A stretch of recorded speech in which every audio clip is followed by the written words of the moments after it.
โดยเล่นเกมแม่ถ้าจะได้เจาะเลือกเลยว่าแต่ละบุคคลนะสีมีตัวตนแบบใด โอ้ว่าตั้งชิปเป็นแต่ย่านแล้วได้มาดิเริ่มย่าน มีจอจิ้มเฮานำวันนี้ จอจิ้ม ทีนี้ไกไอ้ตัวมีอาวุธที่อยากจะแจกทุกคนโอเค อาวุธ แม่นแล้วอาวุธแจกทีละคนแจกต่อ ย้ายมาเลยถึงบอถึงกันว่าโอเค โอเค thank you บัดนี้มาเข้าถึงกติกาการเล่นเกมเนาะไกจะอธิบายน้องๆสั้นๆเลยว่ากติกาการเล่นเกมก็คือไกกับไอโตโต้นี่จะมีคำถามที่ว่าจะมาเจาะเลิกเจาะจิ้มว่าหนึ่งในนี่แม่นผู้ใดที่ถือกับคำถามที่ไกกับไอโตโต้ถามไปคันถือผู้ใดแล้วน้องๆเอาอาวุธไอโตโต้หันซี่ใส่คนนั้นเลย คิดมันเป็นไผ่เป็นบอคิดมันอันนี้คืออาวุธไอโตโตอาวุธไอโตโต มาเป็นอย่างถึงเลือกเฮา แม่ฉะนั้นตอนนี้เดี๋ยวเขาจะมาเข้าคำถามทำอีกกันเลยว่าถือผู้ใดที่ว่าจะมัก บอได้ใจ ใจน้อยหรือว่ามักเครียดที่สุด1 2 3 4เลยก็ได้ไปก็ได้ไปตินามันก็เป็นเรื่องปกติของผู้หญิงเนาะ บอเอ้ยพอเป็นได้ โอเคออกไปโอเคออกโต เราคำถามที่2เป็นเป็นเจ้าสำอางที่สุด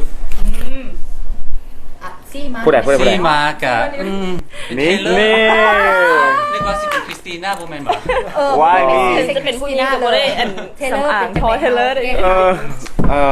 อาจจะ แต่ว่าไกลกับเสืออยู่ดิน้องนางนี่ออร่าน้องนี่อย่าเกินเลยละเด้อเนี่ย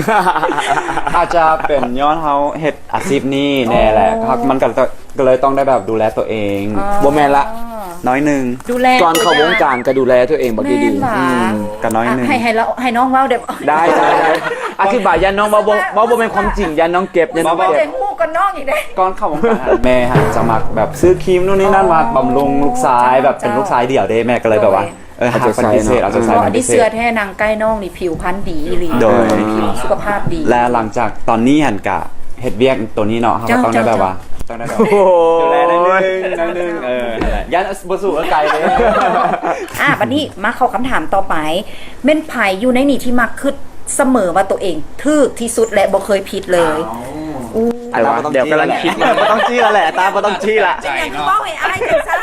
กำลังยิงตัวเองคืน อย่าให้ตาอย่าให้ บ่ให้เขารู้สึกดี ที่ก็จะเข้าใจ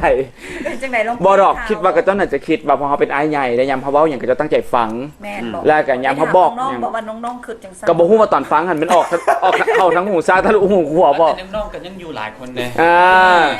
บ่มันเป็นเรื่องที่ว่าอาจจะเป็นประสบการณ์นะของเฮาแล้วเฮาเคยเอามาหมุนไส้แล้วเฮาก็เว้าด้วยความจริงใจทุกสิ่งทุกอย่างก็คิดว่ามันน่าจะใกล้เคียงหลายที่สุดหลายกว่าบ่ถือทั้งหมดดอกนะบ่มีไผถือไผผิดอยู่แล้วแลกเปลี่ยนกัน ทีนี้อยากจะถามไผ่ในนี่ฮะนะเป็นคนที่ประหยัดที่สุด1 2 3 โอ้ ตินาบ่ต้องจี้ซะ ยังไม่ได้อย่างเลยอ่ะ คิดบ่ออก 3 เสียง 3 เสียง คริสติน่ากับเบิ้งคือหรูหราแบบประหยัดได้ถึงไหน เป็นจังได๋ลองอธิบายมาตรงนี้ เพราะว่าตั้งแต่น้อยแล้วเฮากะบ่ ตั้ง ได้ แต่น้อยเลยได้ ตั้งแต่น้อยแล้วถึกปลูกฝังจังซี่ ก็เป็นแนวนี้บ่แม่นนะ ไอ้แกว่าบ่แม่นเนาะเพราะว่าเฮาต้องเก็บเงินใช้จ่ายเองสินะอยากช่วยพ่อแม่จังซั่นจังซี่ก็เลยแบบติดนิสัยแบบสิจ่ายหยังก็ต้องจดไว้หรือว่าตัวนี้ซื้อบ่ซื้อบ่เองสินะ แล้วทุกมื้อนี้ยังจดไว้อยู่บ่ จดไว้อยู่โทรศัพท์เต็มเลยบางทีก็แบบเอ้าเงินเดือนเขาแต่ซ้ำนี่บัดตัวเองขึ้นมาจ่ายหลายก็ เกิน อันน่ะต้องได้คุ้มตัวเองไว้ ดีแล้วแม่ประหยัด แล้วเพิ่นก็ไปใส่มาใส่น้ำนี่ส่วนใหญ่จะเป็นกลุ่มผู้ชายเนาะผู้หญิงก็จะมีเพิ่น2-3 คนกะคันเพิ่นบ่ค่อยมีคือสิแม่นมาหาพวกเฮาดุหน่อยนึง เพราะว่าผู้ชายแต่ละคนจะบ่มักให้ผู้หญิงจ่ายแล้วตินาสิเป็นคนวอลันเทียร์ในกลุ่มตลอดเดี๋ยวน้องไปนำแล้วเพิ่นฮู้เลยว่าเพิ่นสิบ่ได้จ่าย บ่ได้คือจังซั่นเด้อ แต่ละคนเป็นนักแสดงเป็นนักห้องอย่างที่อยากรู้ว่าแบบเป็นไปได้บ่ว่าแบบมีคนที่อายที่สุดในนี้แค่ให้เลือก1 2 3มันผู้นั้น เป็นวิลลี่ น้องน้อยเฮา เสื้อมานี่ยังไม่เห็นน้องเบ้าอย่าง วิลลี่ลองอธิบายดูเรื่องความอายของตัวเอง วิลลี่กับเป็นคนขี้อายน้อยนึง บ่หน่อยแล้วบ่หน่อยละ ไม่ได้หรอบ างทีไปแล้วน้องกับมานำอยู่ว่าแบบ แม่นคือมันว่ามีโมเมนต์นี่มันมา คือเป็นนางกินข้าวอยู่ร้านอาหาร มีเสน่ห์ในตัวเองตัว แต่ว่าบางเทื่อคันคนลืมนี่ก็อยากเมื่อยแล้วว่ามีเสน่ห์แล้วไอ้โตจนเอามาน้ำมาโตเขานะก็มี แต่ว่าอยากให้น้องได้แบบได้มีการแบบว่ากินข้าวนั้นกันหลายๆคน ย้ำเพิ่นได้กินแบบเต็มที่กินข้าวอิ่มอย่างเต็มที่นี่โอ้บอกให้หยุด Energy มาเต็มนะ บอกให้หยุดนี่ก็บ่ได้เนาะ ซึ่งว่าเขาก็ได้ฮู้เบื้องลึกเบื้องหลังเนาะของ โดย แต่ละคนที่ว่าบางคนอาจจะบ่ฮู้มาก่อนว่าไผเป็นคนแบบนี้แต่ว่าตอนที่เขาก็ได้ฮู้ไปแล้วจากการเล่นเกมจากอาวุธของไอโต้เองเนาะ แต่ว่าในต่อไปนี่บอกได้เลยว่าเขายังจะมวนกันขึ้นไปอีกเนาะเพราะว่าเขาจะมาเอ็กซ์ไซส์กันน้อยนึง ว้าว เขาจะได้มาเล่นเกมต่อไปกันฉะนั้นตอนนี้เดี๋ยวขอเคลียร์พื้นที่กันก่อน โอเค เดี๋ยวจะไปมาเล่นเกมต่อไป เย้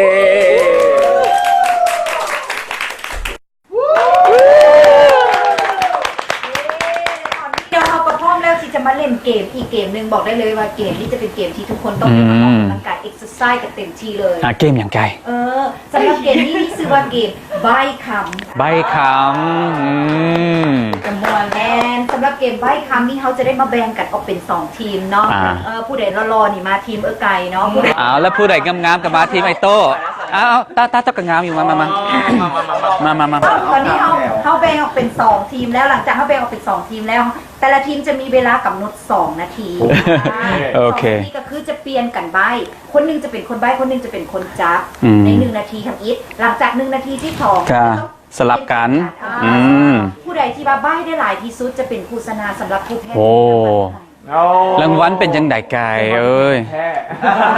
โฆษณา ต้ คน น เต เดี รี ย ยว มไว้เลยจะ รางวัลผู้แพ้หรือผู้ชนะ รางวัลสำหรับผู้แพ้ อ่า ผู้ใดจะได้เล่นก่อนตีส้มเอา มา ตี โอ้ ส้ม เอาเลยตา มาเดียวเลยครับมาเดียวเลย เล่นบาทเดียว1 2 3 ซ้ำ 1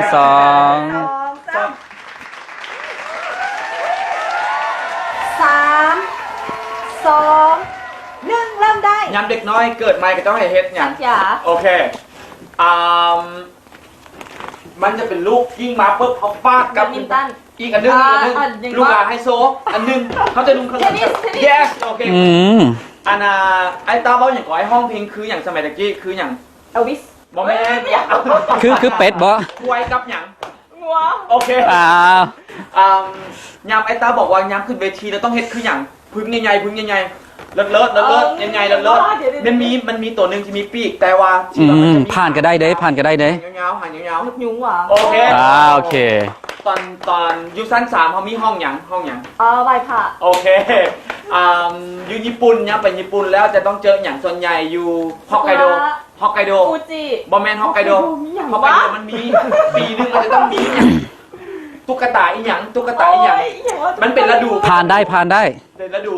ตุ๊กตาจะเป็นฤดู ฤดูหนาวอย่างว่า มันมีอย่างมันตกลงมา โอเค ครับโอเค โอเค กินแล้วจี หมักนาว โอเค อันโทรศัพท์แบตหมดเว้ยอยากใส่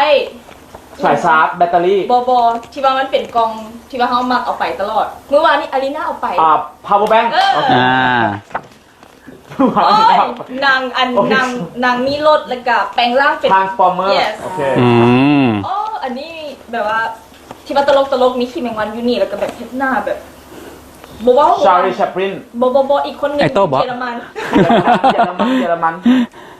อุ้ยตลกแล้วก็มักเอามี มิสเตอร์บีน อังกฤษปุ๊บเหมือนวะ ตีหน้ากับมา แต่งหน้า เอาทีมงามด้วย เขียวแล้วก็มีอันจุดทางกลางสีดำหลายๆอัน มัก ก็ส้มๆน้ำ หมักโมหมักนัด บมแม หมัก มันจะหวานๆส้มๆในหนึ่งและทั้งเปลือก โอเค และตอนนี้เราทีมที่2กับพร้อมแล้วพร้อมที่จะมาสนะทีมรอ เดี๋ยวจะได้มาดูกันเนาะฉะนั้นตอนนี้ใช้ทีมงานของเรานั้นจับเวลากันก่อนเนาะเดี๋ยวจะได้เริ่มกันเลยเริ่มจาก3 2 1เริ่มเลย เศร้าเข้าไป ตัดผม ไอสัญญาณเนี่ยเด้อก ดเงินแล้ว ส่วนมาแล้วมาแล้วส่วนอีกส่วนอีกคุก เขาเห็นอย่างนี้ ผ่านก็ได้เด้ ไม่อย่างนั้น เป็นเหี้ย ครบ เฮ้ยนี่ครบ ไม่ถูกพื้น โอเค เขาต้องยื้อเวลาพระเจ้า เวลาไปดอง แพ้แน่นอน ฟ้อนลำวง โอเค ไว้ ทีนี้คือเก่งแท้ โอ้ กินข้าวแล้ว จิ้มไม่จิ้มแถว โอเค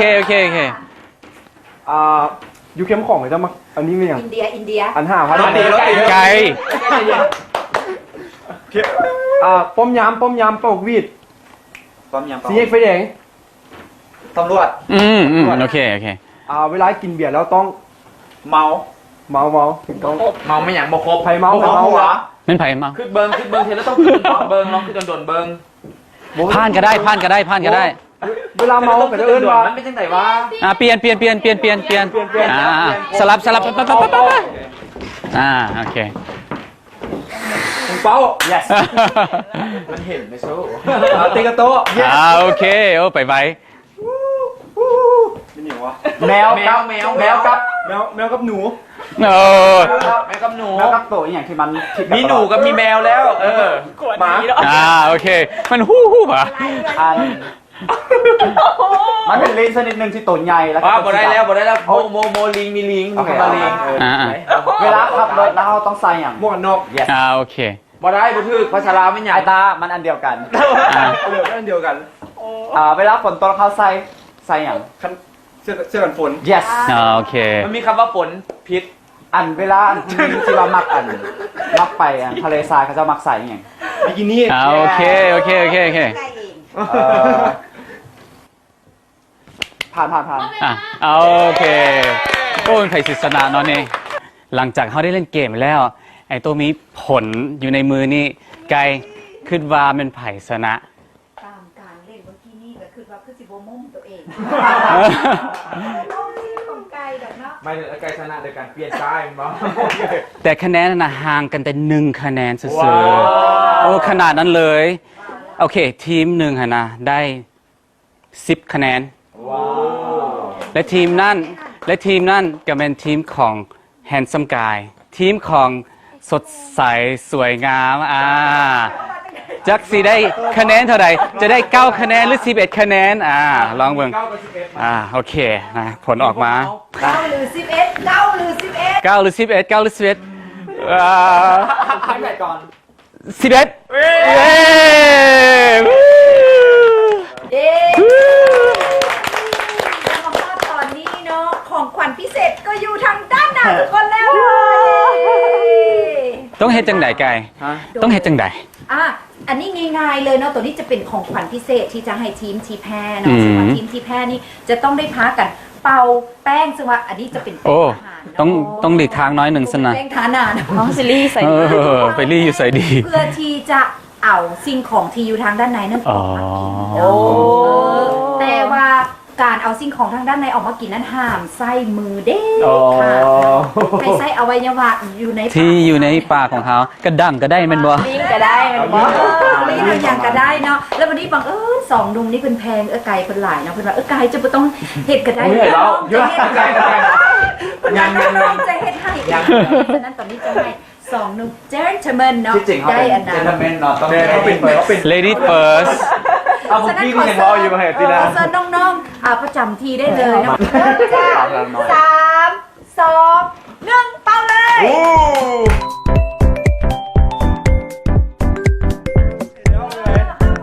โอ้เย้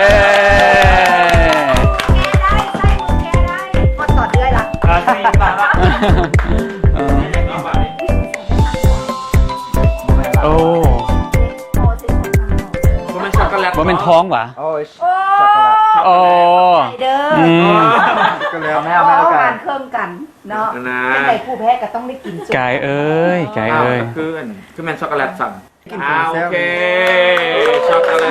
กิน เย้ เย้ ข้าวก็ได้คู่สง่างาม2 คน แม่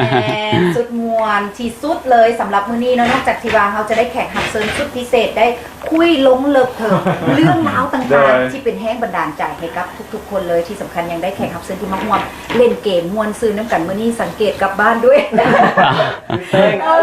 หน้าขาวหน้าหักสดใสขนาดเลยฉะนั้นตอนนี้ทางรายการของเฮาเนาะก็มีของขวัญพิเศษที่จะมอบให้กับหนุ่มต้าที่มาเป็นแขก จะเป็นผลิตภัณฑ์ครีมบำรุงผิวกับกายจากบริษัทรีเบิร์ด ใจมาวันตอนนี้เราก็ถือได้ว่าเขาก็ได้ภาพความอบอุ่นประทับใจทุกๆกิจกรรมเลยของรายการหมักหนัดคาลมพายแอปเปิลชิดแชทในมื้อนี้เต็มรูปแบบเลยเนาะฉะนั้นในมื้อนี้ที่ขาดไม่ได้เลยก็ต้องขอขอบใจผู้สนับสนุนใจดีบ่ว่าจะเป็นห้าง Modern Shop และสุดพิธีกรซ้ายแล้วก็แขกรับเชิญมาจากเมนโฟลเดอร์และก็เครื่องบำรุงผิวหน้าและก็กายจากบริษัทรีเบิร์ และที่สำคัญขอขอบใจจากบริษัทดาวเทียมลาวเอเชียแปซิฟิกจำกัดที่เอื้อเฟื้อสถานที่ในการถ่ายทำในมื้อนี้และมาฮอดท้ายนี่ถือว่ารายการของเราก็ได้ดำเนินมาถึงในระยะสุดท้ายแล้วก็ต้องขอขอบใจทั้งลุงไทย ขอบใจหลาย ๆ เด้อ พี่เจเลอร์และก็น้องคริสติน่าเนาะได้มาร่วมสร้างสีสันอยู่ในรายการมากนัดพาลงพายแอปเปิลชีทแชทในมื้อนี้นั่นเอง แต่ว่าในระยะต่อไปในเทปหน้าจะเป็นแขกรับเชิญท่านใดจะต้องได้ติดตามเป็นกำลังใจให้กับรายการของเราฉะนั้นมาฮอดตอนนี้ต้องขอกล่าวคำว่าสบาย สบายดี